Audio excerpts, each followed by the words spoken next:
الشيطان الرجيم بسم الله الرحمن الرحيم وقل لعبادي يقولوا التي هي أحسن إن الشيطان ينزغ بينهم إن الشيطان كان للإنسان عدوا مبينا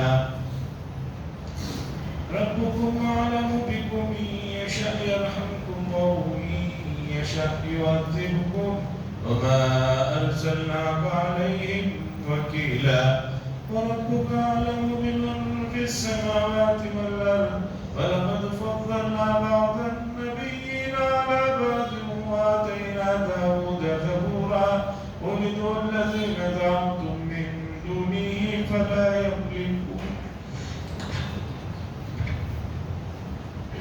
يملكون كشف الضر عنكم ولا تحويلا أولئك الذين يدعون يبتغون إلى ربهم الوسيلة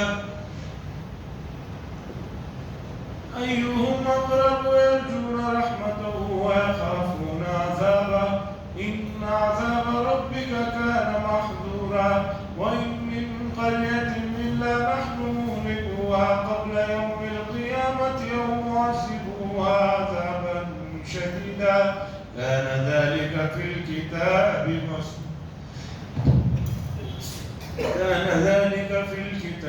مسطورا. حضرات، مکی صورت ہے اور مکی صورتوں میں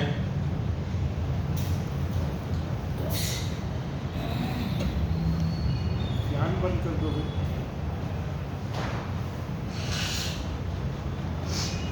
مولانا صاحب.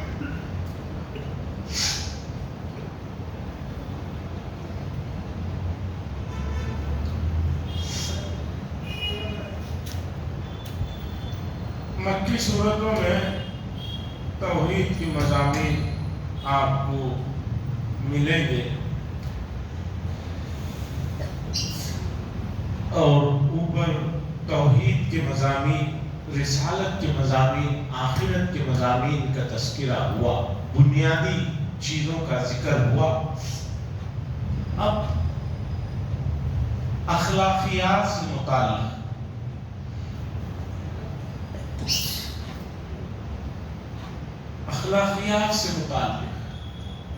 معاشرے میں ایک دوسرے کے ساتھ اچھے روابط بہت ضروری ہے. اس کے لیے کیا اصول ہیں، اس کے کیا بیسک چیزیں، اس کی طرف شریعت میں توجہ دی.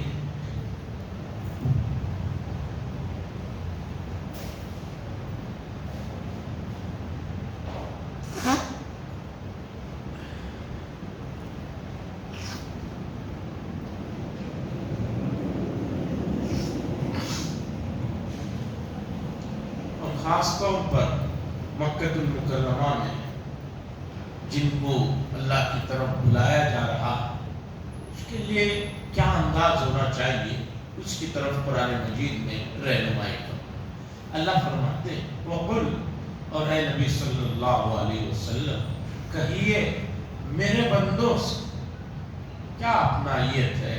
اللہ تبارک و تعالیٰ کیا اپنائیت کا اظہار فرما رہے ہیں. میرے بندوں سے کہیے کہ جب وہ کسی سے بات کہیں تو اچھے انداز میں بات کریں، یہ احسن. داعی کی ذمہ داری ہے کہ لوگوں کو اللہ کی طرف بلاتے ہوئے احسن طریقے سے بلائے. مفسرین نے کیا بات لکھی یہاں پر؟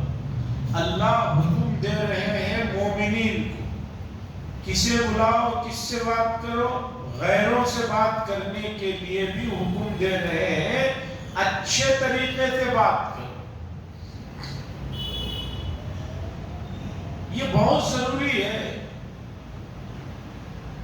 ڈاکٹر اقبال صاحب کے اشعار ہیں جس میں انہوں نے کہا کہ باطل مذاہب جو فروغ پا رہے ہیں اس کی وجہ یہ ہے کہ ان کے یہاں محبت سے جو ہے بلایا جاتا ہے، محبت سے بات کہی جاتی ہے۔ ایک اور آگے چل کے 16ویں پارے میں بات آ رہی ہے، موسیٰ علیہ السلام کو اللہ حکم دے رہے ہیں کہ فرعون جو خدائی کا دعویٰ کر رہا ہے اس سے قولا لینا، نرمی سے بات کی۔ عزیزان گرامی، یہ داعی کی صفت ہونا چاہیے۔ اللہ فرما رہے ہیں اور آپ میرے بندوں سے کہیے کہ جب وہ بات کریں تو اچھے طریقے سے بات کریں، نرمی سے بات کریں، سلیقے سے بات کریں، طریقے سے بات کریں، تہذیب کے دائرے میں رہ کر بات کریں، اور جس آدمی سے بات کر رہے ہیں اس کے مقام، مرتبے، اس کی حیثیت کو جانیں۔ انزل الناس علی قدر عقولہم، لوگوں کی ان کی کیپاسٹی، ان کی جو حیثیت ہے اس کے مطابق بات چیت کریں۔ کیوں؟ اگر ایسا نہیں کریں گے تو پہلے ہی وہ بھٹکے ہوئے ہیں، پہلے ہی وہ بھاگ رہے ہیں، اوپر سے آپ کی سختی، اور اوپر سے تیسرے نمبر پر ان الشیطان ینزغ بینہم، بے شک شیطان جھگڑے میں ڈال دیتا ہے، جھگڑا ڈال دیتا ہے آپس میں۔ شیطان کا کام ہی ہے جھگڑا ڈالنا، نزاع، اختلاف، جھگڑا ڈالنا، بینہم آپس میں جھگڑے ڈالنا، فساد ڈالنا اس کا کام ہے۔ ان الشیطان کان للانسان عدوا مبینا، بے شک انسان، شیطان جو ہے، بے شک شیطان جو ہے وہ انسانوں کا کھلا ہوا دشمن ہے، چھپا ہوا نہیں ہے، سیکریٹ نہیں ہے، کھلا ہوا دشمن ہے، عدوا مبینا، ظاہر ہے، وہ بہت بڑا انسانوں کا دشمن ہے۔ اس کا کام ہی آپس میں تفرقہ ڈالنا، اختلاف ڈالنا، جھگڑوں کو ڈالنا، اس لیے بات چیت جو ہے سلیقے سے ہو، قرینے سے ہو۔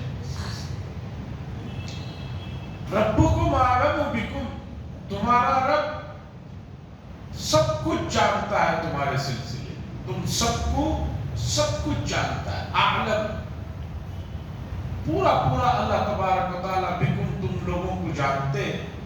ان یشاء یرحمکم، اگر وہ چاہے تو تم پر رحم فرمائے، اور چاہے تو تمہیں عذاب دے، تمہاری پکڑ کرے۔ اللہ اس سب کے احوال کا علم ہے۔ وما ارسلناک علیہم وکیلا، مفسرین نے کہا آیت کا یہ حصہ داعی لوگوں کو ذہن میں رکھنا چاہیے کہ اگر کوئی آدمی ہماری دعوت قبول نہیں کر رہا ہے، دعوت سے مراد کھانے کی دعوت نہیں، اللہ کی طرف آپ بلا رہے ہیں، وہ آپ کی بات کو نہیں سن رہا ہے، تو آپ اس کے اوپر نگراں نہیں ہیں کہ وہ نہیں مانا تو آپ افسوس میں پڑ جائیں اور پریشان ہو جائیں۔ وما ارسلناک علیہم وکیلا، اور ہم نے آپ کو ان کے اوپر اے رسول جو ہے نگران اور نگہبان نہیں بنا کر بھیجا ہے۔ مانا تو ٹھیک، نہیں مانا تو آپ کا کام دعوت کا دیتے رہنا ہے، اس لیے کہ جب اس کا موقع آئے گا انشاءاللہ وہ آئے گا۔ مایوس تو کسی سے کبھی بھی نہیں ہونا ہے، آخر وقت تک بھی کسی سے نہیں ہونا ہے۔ 2 4 6 8 10 مرتبہ کہہ دیے اور اس کے بعد کہنا ہی چھوڑ دیے۔ بہت سارے گھروں میں ایک ہی گھر سے 2 آدمی نماز کو آ رہے ہیں، 3 آدمی وہیں بیٹھے، ان 2 سے پوچھو تو کہتے ہیں ہم نے کہا، وہ سنتے ہی نہیں۔ کتنی مرتبہ کہا بھی آپ؟ 10 20 50 100، جب آپ کہیں گے آپ کو ثواب ملے گا، وہ آئے نہ آئے وہ بات کا مسئلہ ہے۔ وَرَبُّكَ أَعْلَمُ بِمَنْ فِي السَّمَاوَاتِ وَالْأَرْضِ، اور تمہارا پروردگار سب کچھ جانتا ہے جو کچھ آسمانوں میں اور زمینوں میں، جو کچھ آسمانوں میں اور زمینوں میں ہے، اللہ تعالیٰ کو اس کا سب علم ہے۔ اب آگے اللہ تبارک و تعالیٰ ایک بات مکے کے لوگوں کو بار بار کھولتی تھی کہ رسول اللہ صلی اللہ علیہ وسلم کو کیسے نبی اور رسول بنا دیا گیا۔ اللہ نے بتلایا کہ بھئی اللہ جسے چاہے، جس پر چاہے فضیلت دے سکتے، نبوت ان کے ہاتھ میں ہے، سب کچھ ان کے ہاتھ میں۔ وہ کسی کو نبی بنائے تو تمہیں کیا پریشان، اور نبی بھی ایسے جو تمام انبیاء کے امام ہیں۔ اللہ نے مثال دی، دیکھو داؤد علیہ السلام، بنی اسرائیل کے انبیاء گزرے ہیں، اس میں داؤد علیہ السلام کو دوسرے بہت سے انبیاء پر فضیلت اللہ نے دی۔ تو کسی کو کسی پر فضیلت مل جائے تو تو اس میں جلنے کی حسد کرنے کی کوئی وجہ نہیں۔ وَلَقَدْ فَضَّلْنَا، اور تحقیق کہ ہم نے فضیلت دی بعض نبیوں کو بعض نبیوں کو۔ بہت سے انبیاء آئے، 1,24,000 انبیاء آئے، اس میں بہت سے نبیوں کو بہت سے نبیوں پر فضیلت حاصل ہے۔ وَآتَيْنَا دَاوُودَ زَبُورًا، اور ہم نے داؤد علیہ السلام کو زبور جو ہے عطا فرمائی۔ زبور وہ کتاب ہے جو داؤد علیہ السلام پر نازل ہوئی، اور اللہ بہتر جانتے ہیں آج کس زبان میں زبور اتری تھی، یہ بھی بنی اسرائیل کو نہیں معلوم۔ کس زبان میں اتری تھی وہ بھی نہیں معلوم، اس کا اوریجنل نسخہ کہیں ہے، اس کی بھی کوئی گارنٹی نہیں۔ لیکن اتنا معلوم ہے کہ زبور میں زیادہ تر جو چیزیں تھی وہ دعائیہ جملوں جیسی چیزیں تھی، جیسے دعا مانگنے کے لیے حدیث میں بھی الفاظ ہیں، اللہ ایسا فرما ایسا فرما، اس طرح کے انداز کے اس میں جو ہے آیتیں یا جو بھی وہ کہیے وہ اس میں موجود تھی۔ ورنہ یہ بھی بنی اسرائیلی کے نبی ہے، حضرت داؤد علیہ السلام بھی، یہ بھی جو ہے بنی اسرائیل یعنی حضرت اسحاق علیہ السلام کے اولاد میں سے ہے۔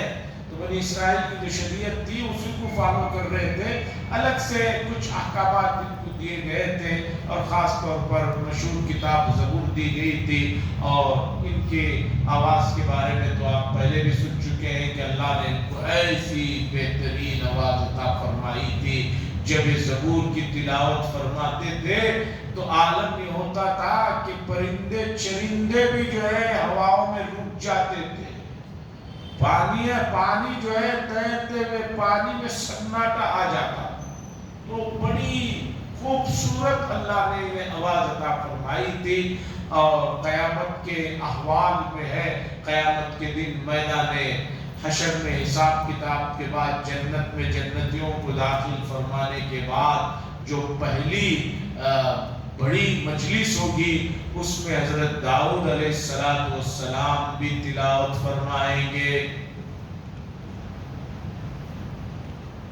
قُلِ ادْعُوا الَّذِينَ زَعَمْتُم مِّن دُونِي، کہیے ان لوگوں سے جو گمان کرتے ہیں کہ اللہ کے علاوہ بھی کوئی لوگ ہیں، تو ان سے آپ کہیے کہ وہ لوگ تم لوگوں کی نہ تکلیف کو دور کرنے کی طاقت اور قوت رکھتے ہیں، اور نہ اسے بھگانے کی طاقت رکھتے ہیں۔ یعنی جن لوگوں کو تم نے اللہ کو چھوڑ کر بت بنا رکھے ہیں، ان لوگوں کے اندر اتنی طاقت اور قوت نہیں ہے کہ وہ جو ہے تمہیں کچھ کر سکے۔ اولئک الذین، آگے اللہ نے بڑی بات بتائی، یہ وہ لوگ ہیں کہ جن کو یہ لوگ پکارتے ہیں، یہ خود جو ہے ذریعہ اور وسیلہ تلاش کرتے ہیں اللہ کے قریب پہنچنے کا۔ مکے کے لوگوں نے کہا کہ ملائکہ جو ہے وہ اللہ کی بیٹیاں ہیں، ہم ان کی پوجا کرتے ہیں۔ اسی طرح لوگوں نے بعض انبیاء کی پوجا شروع کر دی، جیسے عیسائی ہیں، یہودی عزیر علیہ السلام کی، اور اسی طرح بعض لوگ اس زمانے کے نیک لوگوں کی جو پوجا پاٹ شروع کر دی تھی، ان کی جو سامنے سجدہ کرتے تھے۔ اللہ کہہ رہے ہیں ارے بھائی تم لوگ جن کو معبود بنائے بیٹھے ہو، وہ خود اللہ کے قریب پہنچنے کے لیے دوڑ دھوپ میں لگے ہوئے ہیں۔ کسی نبی کی یہ ہمت ہے کہ وہ کسی کو یہ کہے کہ میں اللہ سے بڑا ہوں، بلکہ انبیاء خود جو ہے اللہ کے مقام اور اس کے قریب پہنچنے کے لیے اس کے ساتھ لو لگائے ہوئے۔ اولئک، یہ وہ لوگ ہیں جن کو یہ پکارتے ہیں، یبتغون الی ربہم الوسیلہ، یہ خود تلاش کر رہے ہیں وسیلے کو، ذریعے کو، وسیلہ کہتے ہیں ذریعے کو، اور اللہ کے ایہم اقرب، کون ان میں سے زیادہ اللہ کے قریب ہو جائے، اس کے لیے یہ ذریعہ تلاش کر رہے ہیں۔ وسیلے سے مراد ایمان اور اعمال صالحہ ہے۔ مفسرین نے بات لکھی ہے اللہ کے قریب کسی کو پہنچنا ہے تو اسے پہلے نمبر پر ایمان لانا ہوگا، اور دوسرے نمبر پر تمام اعمال صالحہ کو لانا ہوگا۔ اعمال صالحہ کا مطلب مطلب صرف نماز روزہ زکات حج نہیں ہے، تمام وہ معاملات ہیں جس کے بارے میں نبی نے بتایا، حتیٰ کہ راستے میں تکلیف دینے والی چیز کو ہٹانا یہ بھی ایمان کا حصہ ہے، اور یہ بھی اعمال صالحہ میں سے ہے۔ ہمارے یہاں ہر چیز کا مفہوم بہت چھوٹا چھوٹا کر کے لوگوں نے رکھ دیا ہے۔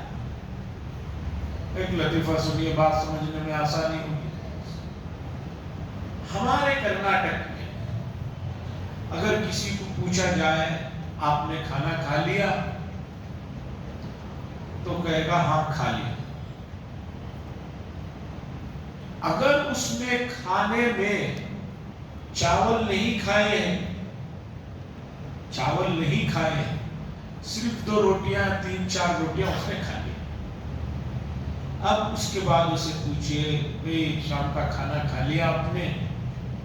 تو کہے گا نہیں، روٹی کھایا۔ روٹی بھی کھانے ہی میں آتا ہے، لیکن ہمارے یہاں کھانے کا لفظ سنتے ہی دماغ میں چاول بیٹھے ہوئے ہیں۔ حضرت تھانوی رحمت اللہ علیہ کے پاس اس زمانے میں کوئی ایک مدراس کے ساتھ پہنچے ہوئے تھے تھانہ بھون۔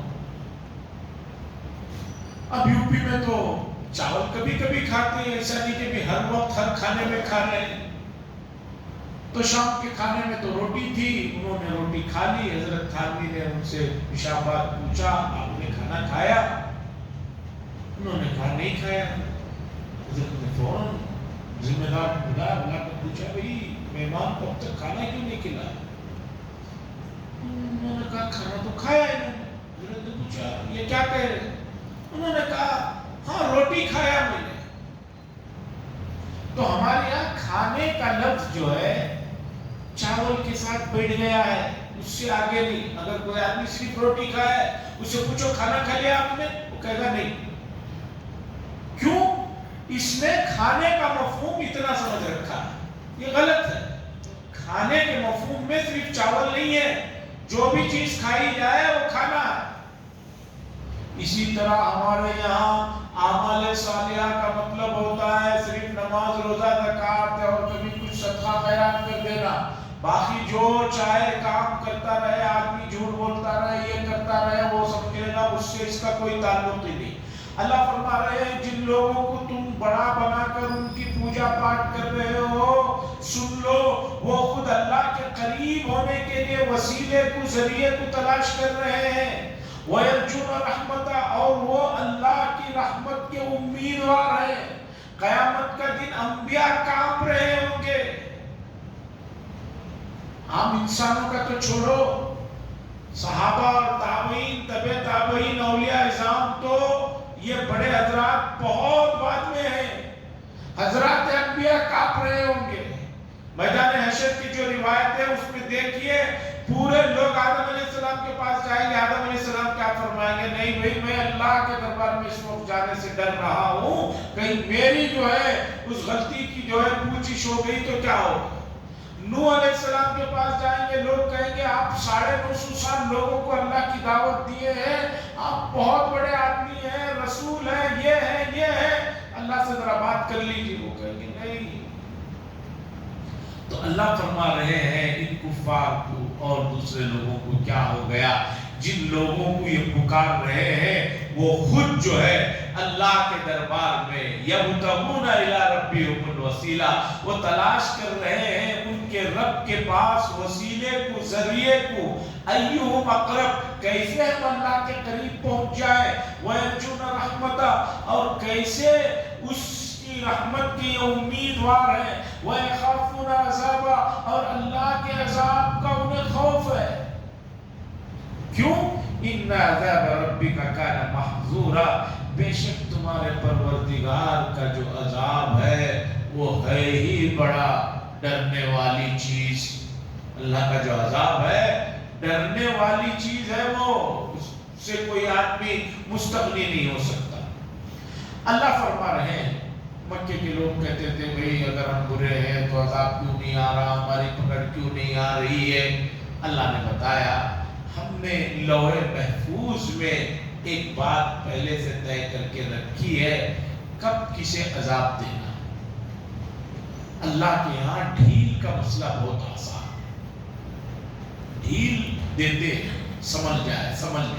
اللہ فرماتے ہیں وَإِن مِّن قَرْيَةٍ، اور نہیں ہے کوئی گاؤں کوئی بستی مگر ہم اسے ہلاک کریں گے قیامت سے پہلے، یا ان کو عذاب دیں گے، سخت عذاب دیں گے۔ وَإِن مِّن قَرْيَةٍ، نہیں ہے کوئی قریہ کوئی بستی اِلَّا نَحْنُ مُهْلِكُوهَا، مگر ہم اس کو ہلاک کریں گے قیامت سے پہلے، او مُعَذِّبُوهَا، یا اسے ہم عذاب دیں گے، پکڑ کریں گے عذاباً شدیدہ، سخت پکڑ۔ كَانَ ذَلِكَ فِي الْكِتَابِ مَسْطُورًا، اور یہ چیز کتاب میں، کتاب جب بھی بولی جائے وہ لوح محفوظ ہوتی ہے، وہاں پر مستورہ اس مفعول کا صیغہ لکھی ہوئی ہے۔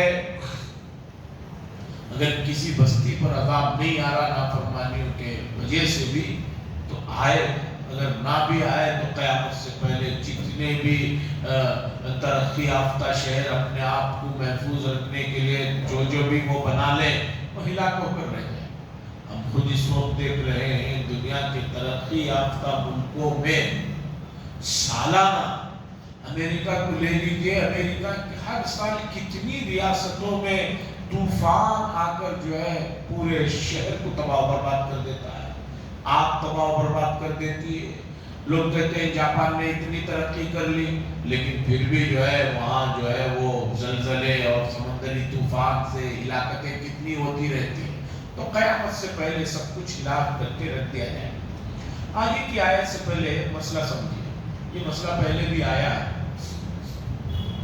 مکے کے لوگ آ کر فرمائشیں کرتے ہیں، یہ معجزہ دکھا دو، وہ معجزہ دکھا دو، یہ کر دو۔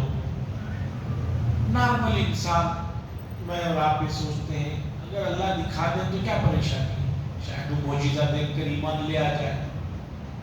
تو اللہ نے بتایا کہ بھائی ان لوگوں کی فرمائشیں اور معجزوں کی جو فرمائشیں ہیں اسے ہم اس لیے پورا نہیں کر رہے ہیں کہ ہم اگر ان کی فرمائش والا معجزہ دکھائیں پھر اگر اس پر ایمان نہ لائے تو پوروں کی ہلاکت طے۔ اور ایسا پہلے ہوا، باقی نفس معجزہ چاہیے آپ کو تو رسول اللہ صلی اللہ علیہ وسلم سے بڑھ کر کیا معجزہ چاہیے؟ دشمن سے دشمن نے بھی کہہ دیا کہ رسول اللہ صلی اللہ علیہ وسلم کے چہرے کو دیکھ کر کوئی یہ کہہ نہیں سکتا کہ آپ جھوٹ بول رہے ہیں۔ اس سے بڑا معجزہ کیا چاہیے آپ کو؟ اور قرآن مجید آپ کے سامنے ہے جسے پڑھ رہے ہیں سنا رہے ہیں، اس سے بڑا معجزہ کیا چاہیے؟ اگر نہیں ماننا ہے تو آپ کو معلوم ہے کہ آدمی وہ بھی مانگ رہا ہے، یہ بھی مانگ رہا ہے، یہ بھی مانگ رہا ہے، لیکن اسے کرنا نہیں۔ وما منعنا، اور ہم نے جو منع کر رکھا ہے، روک رکھا ہے، نہیں منع کیا ہم نے، یہ کہ ان نرسل بالآیات، یہ کہ ان کی فرمائشی آیات کہتے ہیں نشانیوں کو، معجزوں کو بھیجنے سے ہم نے جو منع جو کر رکھا ہے نہیں کر رکھا، مگر یہ کہ جھٹلایا اس سے پہلے لوگوں نے، الا ان کذب بہ الاولون، اس سے پہلے لوگوں نے جھٹلایا۔ اللہ نے اس کی ایک مثال دی، مدینے سے آپ تبوک کی طرف جائیں گے، راستے میں ایک جگہ آتے مدین صالح، جہاں پر حضرت صالح علیہ السلام تھے۔ صالح علیہ السلام کی قوم نے کہا ہم آپ کو نبی اس وقت مانگیں گے جب آپ اس پہاڑ سے ایک اونٹنی کو نکال کر دکھائے، گابن اونٹنی جو ابھی بچہ دینے والی ہے۔ تو صالح علیہ السلام نے اللہ سے فرمائش کی تو اللہ نے معجزہ دکھایا، پتھر سے اونٹنی ظاہر ہوئی، گابن تھی، لیکن اس اونٹنی کو ان لوگوں نے قتل کر دیا، قوم کے کچھ لوگوں نے قتل کر دیا، جس کے بعد عذاب آ کر ہلاک ہو گیا۔ تو اللہ فرما رہے ہیں وَآتَيْنَا ثَمُودَ النَّاقَةَ، اور ہم نے دیا سمود، قوم سمود کو ناقہ یعنی اونٹنی، مبصرہ، آنکھوں کو کھولنے والی تھی، فَظَلَمُوا بِهَا، بس انہوں نے ظلم کیا، زیادتی کی۔ وَمَا نُرْسِلُ بِالْآيَاتِ إِلَّا تَخْوِيفًا، اور ہم نے جب بھی نشانیاں بھیجی یہ لوگوں کا جو ہے اس میں ضد اور نہ ماننے کا مسئلہ آگے ہی بڑھتا گیا۔ اس کے بعد وہ، اس کے بعد وہ، اس لیے ہم ان کے فرمائشی معجزات کو پورا نہیں کر رہے۔ وَإِذْ قُلْنَا لَكَ إِنَّ رَبَّكَ أَحَاطَ بِالنَّاسِ وَمَا جَعَلْنَا الرُّؤْيَا الَّتِي أَرَيْنَاكَ إِلَّا فِتْنَةً لِلنَّاسِ وَالشَّجَرَةَ الْمَلْعُونَةَ فِي الْقُرْآنِ وَنُخَوِّفُهُمْ فَمَا يَزِيدُهُمْ إِلَّا طُغْيَانًا كَبِيرًا۔ اس سورت کا نام سورہ اسراء بھی ہے۔ بالکل شروع میں معراج کا واقعہ آپ نے سنا تھا۔ معراج کے واقعے کو ذہن میں تازہ کر لیجئے۔ رسول اللہ صلی اللہ علیہ وسلم نے جب آ کر معراج کے واقعے کو بتایا تو ان لوگوں نے کہا اچھا یہ بتائیے بیت المقدس میں جہاں آپ نے نماز پڑھی اس کے دروازے کیسے ہیں، دریچے کیسے ہیں، اس طرح کے بہت سارے سوالات کیے۔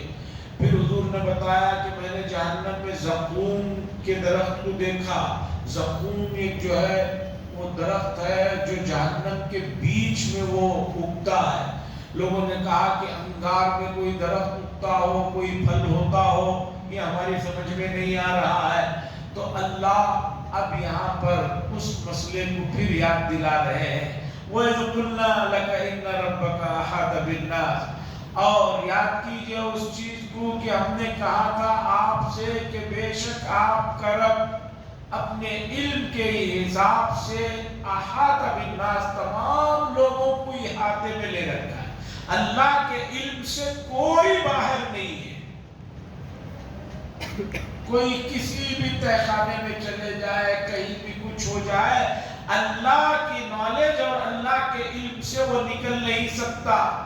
وَمَا جَعَلْنَا الرُّؤْيَا الَّتِي أَرَيْنَاكَ إِلَّا فِتْنَةً لِلنَّاسِ، اور ہم نے بنایا آپ کے دیکھنے کو وہ چیز جو آپ کو ہم نے دکھایا، نہیں بنایا ہم نے آپ کو دیکھنے والا وہ چیز جسے آپ نے دیکھا مگر إِلَّا فِتْنَةً لِلنَّاسِ، لیکن لوگوں کے لیے فتنہ، آزمائش۔ حضور نے آ کر بتایا تھا یہ ہوا تو وہ آزمائش میں پڑ گئے۔ وَالشَّجَرَةَ الْمَلْعُونَةَ فِي الْقُرْآنِ، اور وہ درخت جس پر لعنت کی گئی قرآن میں، جس درخت پر لعنت کی گئی، اور وہ زقوم کا درخت ہے جو بہت کانٹے دار درخت ہوتا ہے جس کے بارے میں آپ نے بتایا جہنم میں دیکھا، تو وہ سب جو ہے ان لوگوں کے لیے آزمائش ہے۔ وَنُخَوِّفُهُمْ، اور ہم ان کو ڈراتے رہتے ہیں۔ اللہ فرما رہے ہیں ہم ان کو ڈرا رہے ہیں، بتا رہے ہیں۔ فَمَا يَزِيدُهُمْ إِلَّا طُغْيَانًا كَبِيرًا، بس نہیں زیادہ ہو رہی ہے مگر ان کی سرکشی بہت زیادہ بڑھتی ہی جا رہی ہے۔ جتنا ان کو سمجھایا جا رہا ہے سرکشی بڑھتی جا رہی ہے۔ جیسے کہ موجودہ زمانے میں مثال لیجیے، آپ برا مت محسوس کیجیے، مساجد میں خاص طور پر ابھی بارش کا موسم چل رہا ہے، آنے والے دنوں میں سردی کے بھی موسم آتے ہیں، لوگ ایڑیوں کے نیچے تک پینٹ کو پہنتے ہیں۔ باہر بارشوں میں جو پانی بہ رہا ہے آدھے سے زیادہ روڈوں میں گندا پانی بہ رہا ہے، نہیں چلیے روڈوں میں سے نہیں، آ کر وضو کرتے ہیں تو وہ پینٹ پوری گیلی ہو جاتی ہے نیچے۔ اب اسی گیلی پینٹ سے جس سے پانی بھی اگر دبا کر نکالے تو ٹپکے گا، اسی کو پہن لے کر مسجد کے اعلیٰ درجے کے قالینوں اور جانمازوں میں پہلی صف تک چل لے کر آتے ہیں، اس کا پورا گیلا پن اس میں آ جاتا ہے، پھر پہلی صف میں آ کر پینٹ کو اوپر کرتے ہیں۔ کتنی مرتبہ بتایا جاتا ہے کہ بھئی بدبو آ جاتی ہے، فرشتے یہاں رہتے ہیں جس کی وجہ سے انہیں تکلیف ہوتی ہے، ایسا نہ کریں۔ ہر مسجد میں تولیے تک رکھے ہوئے کہ کم از کم ہاتھوں کو پیروں کو باہر طرح اچھی طرح صاف کر کے آئے، پانی کے ساتھ نہ آئے، لیکن نہیں۔ اور اگر کوئی آدمی کھڑے ہو کر ذمہ داری اس طرح کسی کو بتائے، لوگ لڑائی جھگڑے پر آ جائیں۔ دوسری چیز، سگریٹ پینے والے کو اس کی بدبو کتنی ہے نہیں اندازہ ہے، اس کا اندازہ جو نہیں پیتا ہے اس کے سامنے وہ پی کر آ کر کھڑا ہو جائے تو اس پر 10 منٹ نماز میں جو گزرتی ہے اسے پوچھیے۔ اور لوگ کہتے ہیں ہم نے وضو کیا، ارے تم وضو کرو یا 150 مرتبہ کلی کر لو، سگریٹ اور بیڑی کی بدبو کلیوں سے نہیں جاتی ہے۔ معمولی سی ناک کا شعور رکھنے والوں کو کوئی آدمی آ کر وضو کو بیٹھتا ہے، بیڑی سگریٹ پی کر اس کی مہک وہاں تک سنائی دیتی ہے، وہاں تک محسوس ہوتی ہے. اور بعض لوگ کہتے ہیں ہم نے مسواک کیا. کون سی مسواک؟ جو 1.5 سال پہلے آپ نے لے رکھی ہے، جس سے کچھ بھی بدبو اب نہیں جاتا. موجودہ زمانے میں یہ تو حرام ہے سگریٹ. اگر کوئی آدمی پی کر اس کے بعد نمازی کو آ رہا ہے تو کم از کم جو ہے پیسٹ کرے یا ہری مسواک کرے، یا نہیں تو اسے بھگانے کے لیے اس کی منہ کی بدبو کی چیز کو کوئی چیز کھائے پیے، یا وہ آج کل کچھ آتا ہے وہ کر لے، اس کے بغیر نہ آئے. اس لیے کہ مصلیوں کو تو تکلیف ہے ہی، نمازیوں کو تکلیف ہے. خاص طور پر رمضان میں مغرب کی نماز پیچھے پڑھنا. بعض لوگ روزہ کھولتے ہی پانی کے فوراً بعد ہی اسموکنگ کرتے ہیں، اسی حالت میں آتے ہیں. مسجد بھری بھی رہتی ہے، مصلیوں کو اگر وہ نماز کے بعد 2-4 سنت بھی پڑھنے کا ارادہ ہے، آدمی بھگ جاتا، بھائی پہلے ہم سے نکلو. تو عزیزان گرامی، اللہ فرما رہے ہیں ہم ان کو ڈراتے رہتے ہیں، کفار کو یہ سب چیزوں سے بہت ساری اس سے ڈرا رہے ہیں. فما یزیدہم الا طغیانا کبیرا، نہیں اضافہ ہو رہا ہے مگر ضد میں ان کے اضافہ ہو رہا ہے. آگے اللہ تبارک و تعالیٰ آدم علیہ السلام اور ابلیس کا واقعہ ذکر کر رہے ہیں کہ جس ابلیس کو انہوں نے اپنا گرو بنا کے رکھا ہے وہ کتنا دشمن ہے، اسے سمجھیے. وَإِذْ قُلْنَا لِلْمَلَائِكَةِ، اور یاد کیجئے اس وقت کو جب ہم نے کہا ملائکہ سے کہ سجدہ کرو آدم علیہ السلام کو، فسجدوا، سب نے سجدہ کیا مگر ابلیس نے نہیں کیا. یہ واقعہ آدم اور ابلیس کا بہت مرتبہ آ چکا ہے پہلے بھی. قَالَ أَسْجُدُ لِمَنْ خَلَقْتَ طِينًا، کہنے لگا کیا میں اس کو سجدہ کروں جسے آپ نے مٹی سے پیدا کیا ہے. قَالَ أَرَأَيْتَكَ هَذَا الَّذِي كَرَّمْتَ عَلَيَّ، ابلیس کہنے لگا أَرَأَيْتَكَ، ذرا مجھے بتائیے تو صحیح، یہ وہ ہے جسے آپ نے مجھ پر فضیلت دی، کرمت علی، مجھ پر فضیلت دی. لئن اخرتنی الی یوم القیامہ، اگر آپ نے مجھے قیامت تک مہلت دے دی، لَأَحْتَرِكَنَّ ذُرِّيَّتَهُ إِلَّا قَلِيلًا، تو میں ضرور بھی ضرور نکیل ڈالوں گا ان کی ذریت کو مگر چند لوگ اس سے بچ جائیں گے. إِلَّا قَلِيلًا، نکیل ڈالنا آپ نے دیکھا ہوگا گھوڑے کو قابو میں کرنے کے لیے نکیل ڈالی جاتی ہے. تو ابلیس نے کہا لَأَحْتَرِكَنَّ ذُرِّيَّتَهُ، اصل اس کا لفظی ترجمہ ہے ضرور بھی ضرور میں نکیل ڈالوں گا اس آدم علیہ السلام کی ذریت کو، الا قلیلا، مگر کچھ لوگ ہوں گے جو مجھ سے بچ جائیں گے، یعنی معصوم رہ جائیں گے، جنت میں چلے جائیں گے. ایسی اس نے باتیں کہی. آگے بھی اس کے مکالمے ہیں، انشاءاللہ اگلی مجلس میں رکھا جائے گا. وآخر دعوانا الحمدللہ رب العالمین. الحمدللہ رب العالمین. اللہم صلی علی سیدنا شفیعنا نبینا حبیبنا مولانا محمد بارک وسلم. اللہم انت السلام منک السلام تبارک یا ذا الجلال والاکرام. اللہم انا نسألک الہدى والتقى والعفاف والغنى. صلی اللہ تعالی وسلم علی خیر خلقہ محمد وعلی آلہ وصحبہ اجمعین. والحمد